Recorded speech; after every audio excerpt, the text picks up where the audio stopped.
In this short video, I'll show you how to use tighter spacing in Outlook. So you are in your Outlook and you prefer tighter spacing in your message list, task list, and around the to CC, BCC, and subject lines when composing a new email message. Here's how to do it.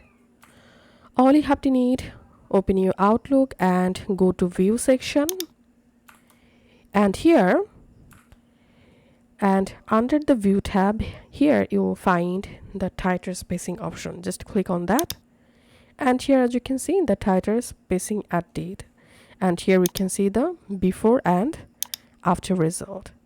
So this is how we can use Tiger. So this is how we can add tighter spacing in Outlook.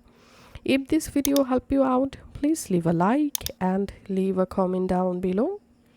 Thank you for watching.